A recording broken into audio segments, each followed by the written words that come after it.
Hello everyone, how's it going today? This is a project I've been wanting to do for a while for my 2017 WRX, and let's take a look. This is the Osemall head unit. As you can see, it comes with the instructions, little tool, screwdriver, and all of the components. So what I'm going to do is get these all out and we'll take a look at what we got. Alright, so let's take a look here. We have our backup camera, we have all of our wiring, which I'm going to start plugging into the back here. You have a GPS, microphone. This is a little part right here where if you just have a single switch versus dual switches for your hazard lights, you would install that. And some USBs. So I'm going to kind of pre-plug everything here and we'll get to it. So I've kind of pre-plugged some things in and we're going to see how it all works out. But I say that because what I want to do is kind of go ahead and route my GPS as well as route my microphone as well before we really get into that. As well as it looks like there may be some extra cables or plugins, so I'd like to pull out my original head unit before I start putting in the others. So in looking at the car here and able to remove the actual head unit itself, we're going to have to take off this under dash here. Now simply what you'll do first is use a pry tool, kind of dig it in and get this off here. So once you have this piece removed, you're simply going to take out your screw. And once you have the screw removed, you're able to pull on here and release this whole section. So once you have this section removed, if you'd like, you can unplug these three cables. That way you can remove this piece right here. Looking at the car, the next step that you'll do is remove the bolt right here and pry off this tiny little piece on the edge. So once you have this piece removed, you will see a 10mm here and a 10mm nut right here. So you want to remove both of those, but do not unplug anything. This is actually the airbag. So to show you the exact spot here, once you have everything out, see if I can get the camera to it. Right there. It's a 10mm that you're going to unscrew. That way you can get that portion of the bottom of the head unit out. Now we're on the passenger side, and what we're going to do is simply do this, pop off that little panel right here, and simply pull down. Just trying to do it one-handed, but you may have to push in right here. Got that side, push in on the other side. There we go. So this is out. Was originally a little hard to spot. I'm going to try to get some light in there. You can see right there above the yellow cable, that's the other 10mm bolt that you're going to get out. Now I have my two bolts removed on each side. The next step is to remove the negative on your battery. That way, while you're messing with all the electrical, you don't create any type of spark. Alright, so our next step is going to simply be prying all of this actually off. We'll start at the top here using a pry tool where you see this little flange. Start pulling up, pull out, and towards you.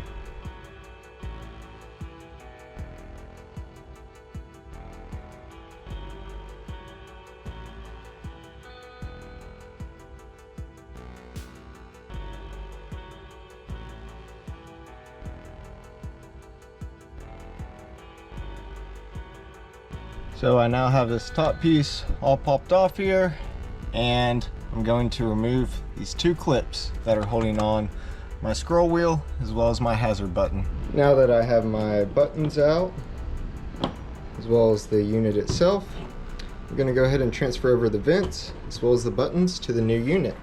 And since this is the split one, I do have two buttons I don't have to change anything out. I now have my vents set up and they're looking good, as well as my 2 plugs. Okay, now we're ready to remove our unit. As you can see, there is a 10mm bolt here, as well as one right here.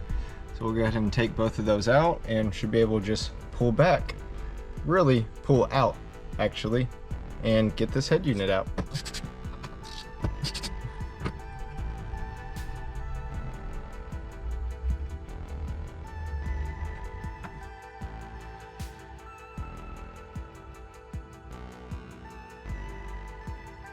I now have the head unit pulled out. It did take a little bit of force. Just simply put your fingers at the top and give it a quick pull, tug, and comes off. So what I'm going to do is just slowly connect everything back here. Make sure that no wires actually fall back into the interior of the trim.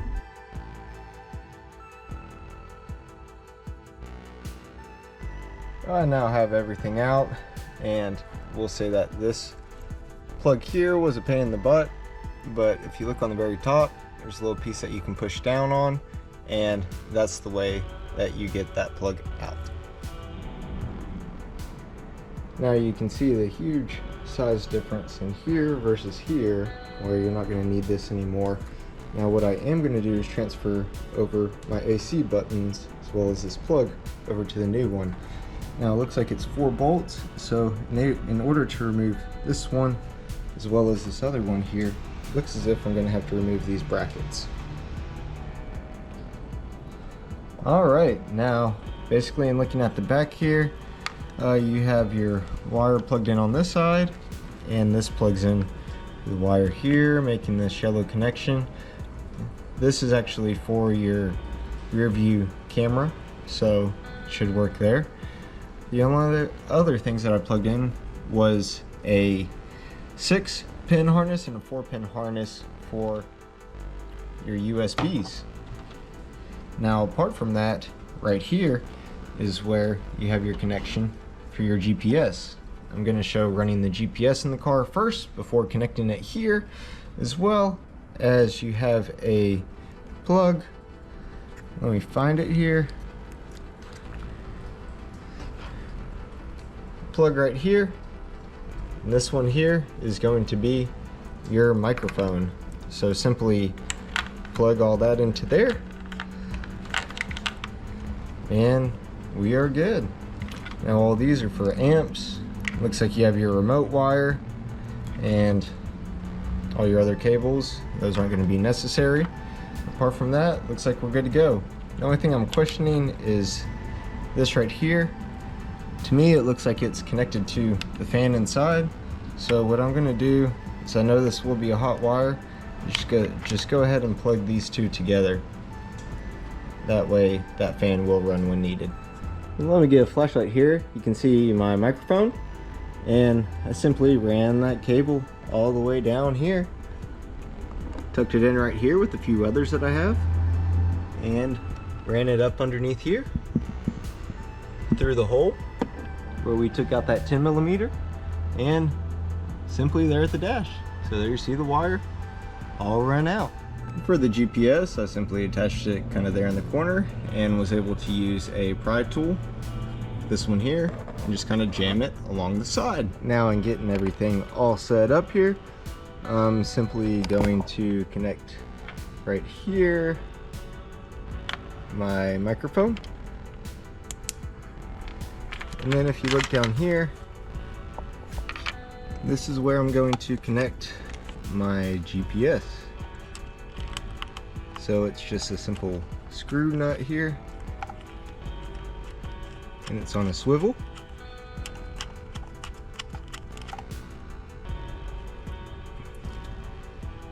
So that's all snugged up, and let's get to plugging in some of these wires. Now, I'm looking at the car here. There's two that we're not going to use. That's going to be this blue one, as well as this kind of like off-colored one here. Alright, now let's start getting some stuff plugged in. Looks like the wire right here this plug goes to this plug. This bigger plug here goes into this big part here.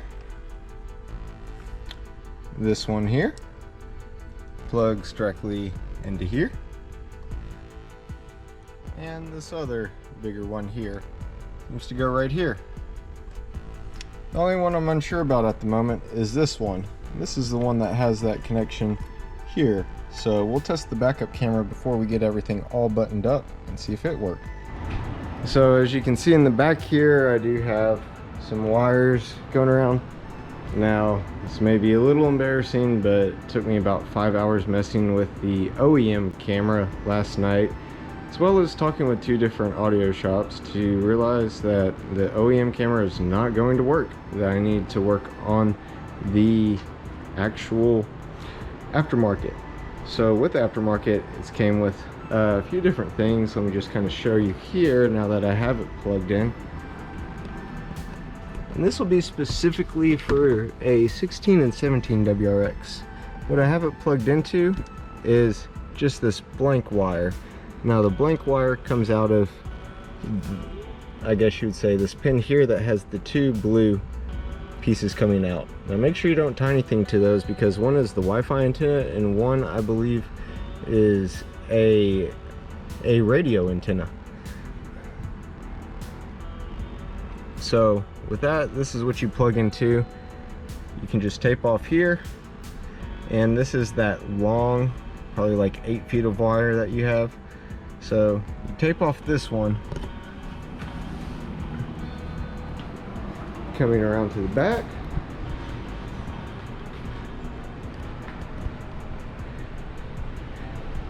This is the very end of that 5-foot cable that had the tiny little piece coming out, and I'm gonna have to put an extension on here. But whenever you tie in, basically the green is what I had for my aftermarket headlights. That was what gets hot on reverse, and so I tapped into this, as well as you have your other plug with the 2 ends. You have a black and a red. The red itself is gonna go into the same port here, so you're gonna attach 2 wires, and I'm gonna fix this nut on here. It's just more testing purposes. And the black wire itself that runs off of here actually goes in what I have tied in right here, and these are all of my grounds. So it's pretty easy to tell what your grounds are because they're all coming off all into one section here. So I just tied it into there as well. So with that, I was able to get the camera to work. So now the next step is taking off all the trim. Basically I had the trim here as well as the trim here, and basically it's just a few pop clips. As you look down, it's pretty easy to tell where it needs to go as you start tugging on it. Just look for areas where it's held back, and it's very easy to see what pop clips are holding it back. So I had made a trim removal tool, or actual video, but what I'm going to do is take off everything here, as well as I probably need to remove the trim as well on the back right there to be able to access the camera. I'm going to work on that now. First step is take off 1, 2, 3, 4, 5, 6, 7, 8 actual pop clips to get that off.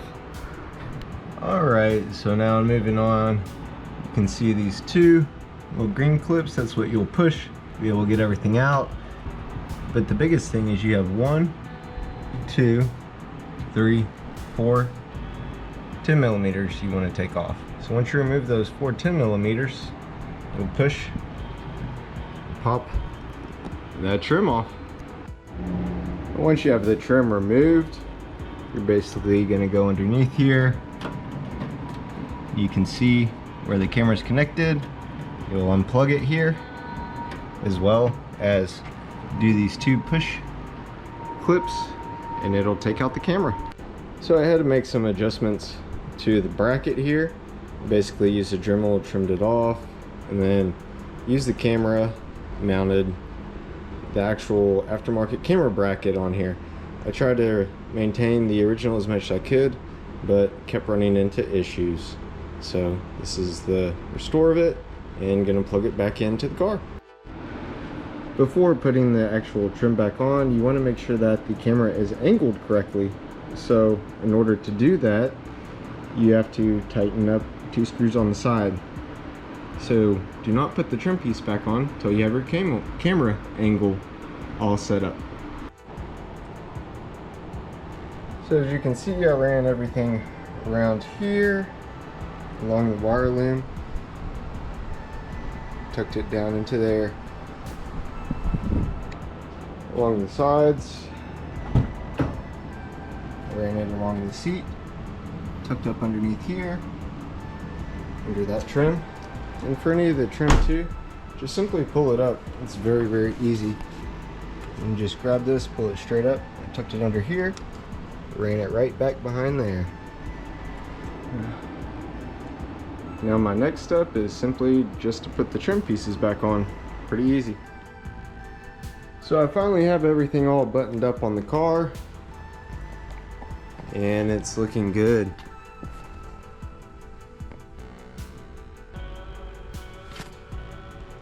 Now we have everything plugged up. Make sure to plug in that bottom AC, and then the 2 for your buttons here, or 1 if you have a single button. So now gonna maybe button it up around there and then test it, see what it does. Alright, so I got everything buttoned up underneath here, and you can see my 2 USB cables sticking out on that side. May reroute them later on, but as of now, that's just really where I believe they're best to go. I don't think I'll really use them too much, so I may even tuck them up underneath the dash. So now's time to put the battery in and really see what we got. Alright, so I got the battery in and just gonna put on the auxiliary, see if we get it to turn on. Oh, got a blinker on here. Okay, we have power.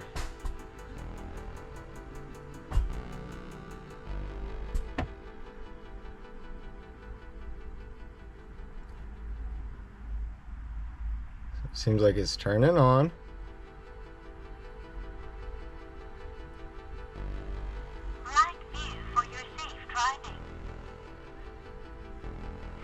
I'm sure the initial boot up is a little bit slow.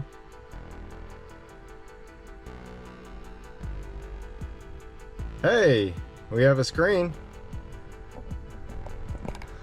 Let's see if it actually plays any music. Hey, we got music too. I was looking for the knob to turn it up and down. Let's see if my steering wheel controls work. I may have to set those. We'll get into that here in a minute. And to be honest, I have no clue where this is coming from. Alright, now make sure that your camera is mounted the right way, because mine was upside down. So now I'm going to do some minor adjustments and kind of play with it a little bit, see how I like it. Alright, so we're finished here. How's it going? Let's go ahead and take off the plastic. Very nice. Then let me start this up and look at some of the features that we have. And you can see that screen's pretty glossy here. So just kind of looking at it, one thing that you may get into is just the car settings itself. So you have your rear mirror. That's really just setting up your camera itself. Steering wheel controls. You can click learning type. I've been trying to work with those, but just couldn't get it. Really, if you come to the screen, you can click, for example, your skip. It asks you to press the key. I'm pressing the key on my steering wheel. It's not working right now, but for you, that may be a different story. So in doing the camera, I had to actually go back and plug in one wire. It was out at the moment, but you can set your lines on or off. You see I had my lines on, now they're off.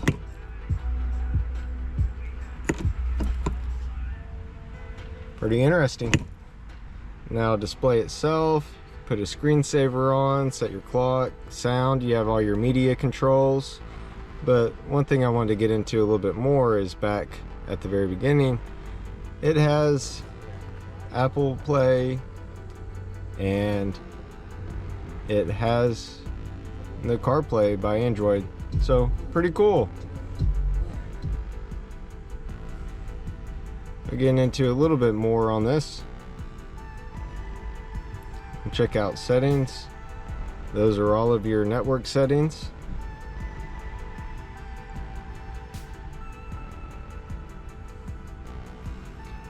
I've been trying to figure out how it all works together, whether you have to press back or press the home screen. So like I said, still getting used to it myself. You have your Play Store, maps, car info, you have a display,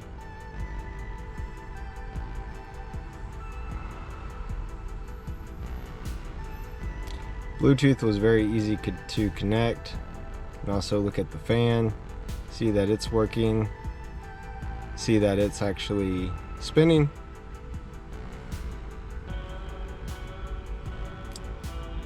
I'm going to look into one more mode here, show you how I set my screen. Alright, this mode was right in front of me. It's called Theme. You can press Theme and it gives me tons of different options. So just different ways that I can set everything up, the way that it looks is just really, yeah, really cool. So we'll just click this one just to see. Take a moment. And there we go. Pretty cool.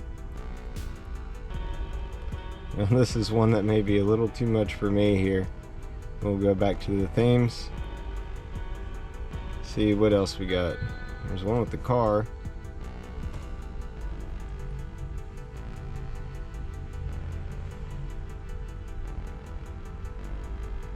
Okay, so you got your music, time, and then yeah, speed in the middle. I assume if you collect your plug in your OBD2 sensor, it could sense that, as well as it may just go off of GPS. Let's go and look at one more that I'll probably use here. Wow, there's quite a bit to choose from.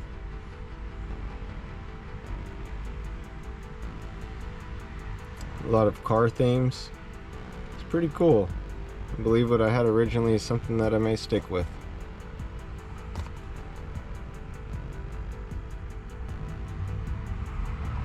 But apart from that, I just wanted to say that the speakers sound so much better.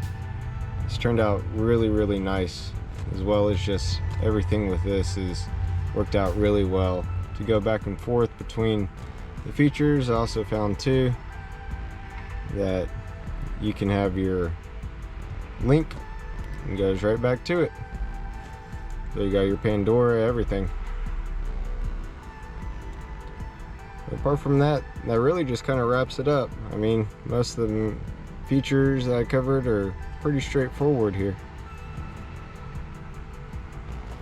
I'll probably play with settings, see what I can do with the speakers, everything like that, and go from there later on. So with all of this, I wanted to give a shout out to Osemall again. It looks really nice in the car. Very happy with it. If you have any questions, feel free to reach out on Instagram at WRX_snowboarder or leave a comment below. But as always, happy driving and enjoy.